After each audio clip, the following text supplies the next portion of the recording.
If you're a business owner, one of the biggest challenges is getting the pricing right for your customers so that you can maximize the money that you make, but also be competitive enough to ensure that the customers actually buy.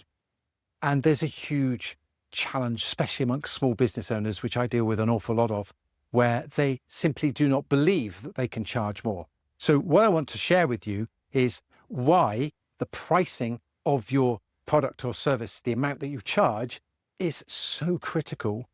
And I'll give you some real numbers to look at that you can test in your business. And then you can take that information and you can take on some of the ideas that I have that I've used with some of my clients to help you reassess how you go about pricing and reassess whether or not we could actually implement a price increase into your business to help you make more money and have an easier life.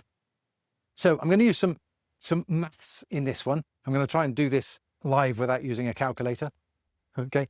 So the amount we charge for the services that we have, let's say, for example, it's £150 for the thing that you charge. Now that could be an hourly rate, a daily rate.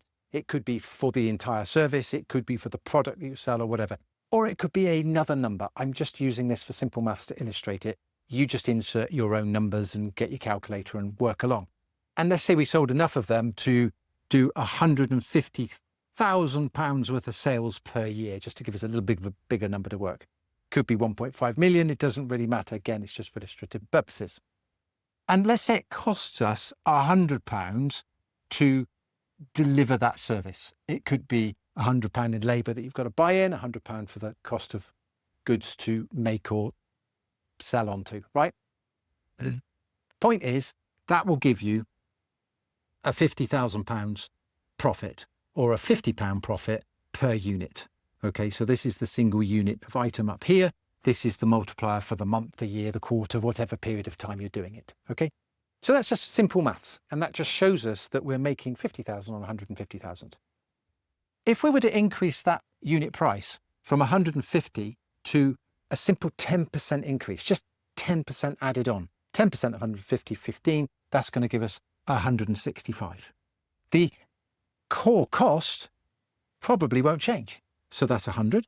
So that is going to give us a £65 profit. Or if we extrapolate it up and we sold the same amount, 165,000 versus 100,000 versus £65,000 worth of profit. And the difference between that and that is actually 30%.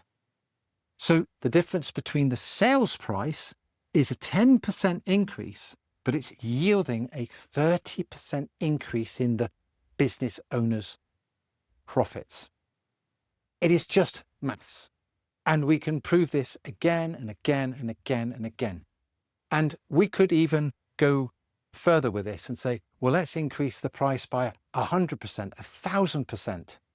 And immediately we use a huge number to illustrate the point. We can prove mathematically you will make money. But immediately people will smile or they'll smirk or they'll roll their eyes to the ceiling, because what's going on internally is, I don't believe I can sell my thing for that much that you're suggesting. It becomes a belief problem. And that belief problem is down to a whole mixture of things going on in your business. So let's tackle this problem. There's no doubt, mathematically, that if you could sell your thing, your service, your products for more money, you could increase the price and maintain the cost price, then you will make more money. And most people would like to make more money. It could be that in order to increase the sales price, you might need to increase the quality or change what the product is, make the product an even better product so that it's more attractive and more relevant to a higher priced service. As an example, in my world, I can coach and mentor clients online. I can do this through video calls, and I can offer a price for that service. But if I took you away to a really nice hotel and we spent the day working together face to face, or you came to my home and you sat in our home and we had dinner together and we really helped you for the day, that would command a higher price because you're getting not just my time, but you're coming into my space, into my world. And so you're still offering the same service, but by offering it in a different location or wrapping it in something different, you can change the perceived value of something to be able to help you increase the price. But where a lot of people suffer is that they simply don't know. They've never done this little calculation. They've never actually asked themselves, what is the percentage that I'm making? And this becomes even harder if you've got lots of products and services. As an example, many years ago, I was looking after a small supermarket, and off the back of the till system on the computer at the back, it was every single product line that they had within the supermarket, every single cost and every single sales price of every single product. What nobody was doing was challenging the percentages. And when we started identifying the gross profit percentage, we could soon find out from the system what were the most profitable items and also the fastest moving items. So if we took that combination of the fastest moving product with the highest profitability and we positioned them in the store where we sold more of them, or we found ways to market to bring people to sell those fast moving, high value products, then we could increase the overall net profitability of the business because we studied the data. And I've done this many, many times with many different businesses, and most businesses just don't know this information. One of the hardest ones I had to work out was a lady who was making cakes. She had about 3 or 4 people working for her in a big unit with lots of ovens, and she was making cakes for farm shops and cafes, wholesale style. We had about 100 different recipes that she had for lemon drizzle cake and carrot cake and orange drizzle cake and fruit cake and all the different types of cakes that she made. And then on top of that, they were different sizes. So you had small rounds and large squares, which got chopped up into slices. And therefore, when we came to work out the ingredients and the cost per cake, even to the point where some of the recipe was in metric and some of it was imperial, and how do you measure a pinch of salt? We had a very complicated formula. But once we cracked that formula and applied it to every single ingredient, we were able to identify quite confidently the cost of making a cake, including the labor, and then the sales price. And we identified that some of the cakes were 40% and some of them were 80%. They were all ultimately cake. Why wouldn't they be all of a similar profitability? Well, all we did was we took the lower items and pushed them all up, and we trebled the profits overnight. And not one person complained or even really noticed, because the price per cake, there was a bit of a shift in price. Because that's another myth, is that, oh, I can't charge more because I'll lose customers, or I can't charge more because my customer will notice. Do you know what? We're all in business. We're all out there buying and selling and doing the things that we do. And we go to the supermarket and, gosh, the price has gone up. Or we go to the fuel station and put fuel in the car and, oh, the price has gone up.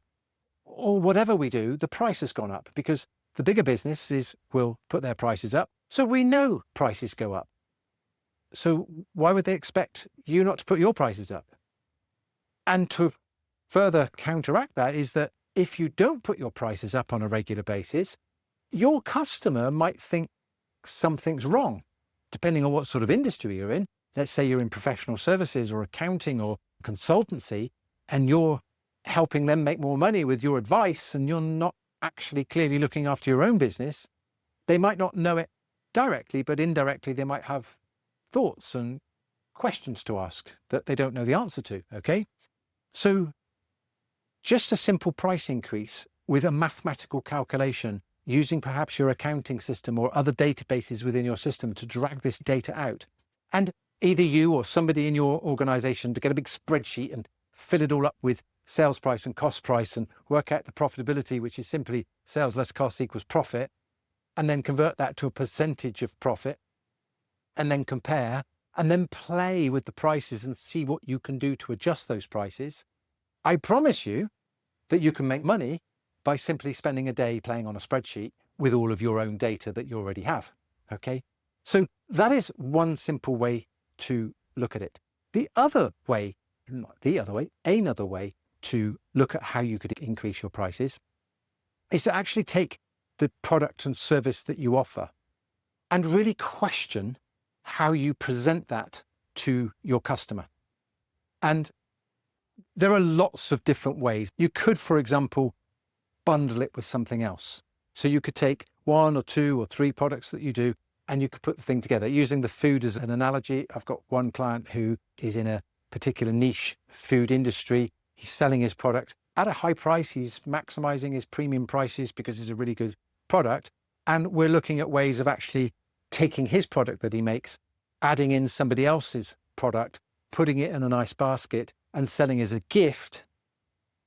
And in total, the perceived value of the gift is considerably more because it solves a completely different problem than the actual food that he's making. And therefore, when we strip out all the costs, we have a lot more profit on the thing that we're making because we're selling it as a different thing. Parker Pen was very famous for selling their pens in a busy pen market, putting it in a little plastic box and then selling it as a gift. They changed from selling pens to selling gifts. And just by simply changing what it is that they sell, although it is still the same, they were able to significantly make an impact on their own pricing and their own profitability of that one particular product. So looking at what you do and how you do it is really important. And just to finish up on this is, we've talked about this in our little book and our courses. I learned this word many years ago from somebody from America who was doing a presentation. They called it a doohickey. And I thought, oh, that's a great little word. And so I've used it ever since. And a doohickey is a thingamy-bob. And if you can take your product or service and you can turn it into something that is uncomparable to someone else and create something that is so unique, then the price then starts to disappear. And examples of this could be anybody in any sort of trade could do this, builders, plumbers, electricians, or whatever. This isn't necessarily, just to be clear, a change of your business where you only now sell this one thing. This could be that you create this doohickey out of what you do, and you might only sell 1 or 2 of them. But because it's so special and so premium priced, it makes the rest of the thing you do look very ordinary, and it's a price comparison. So therefore, if you were to, and I'll give you a real example. If you were in the trades and you were fitting bathrooms or you were fitting kitchens or you were doing a complete makeover of a house and you were doing a rip out and you put an extension on, well, you're going to make a mess.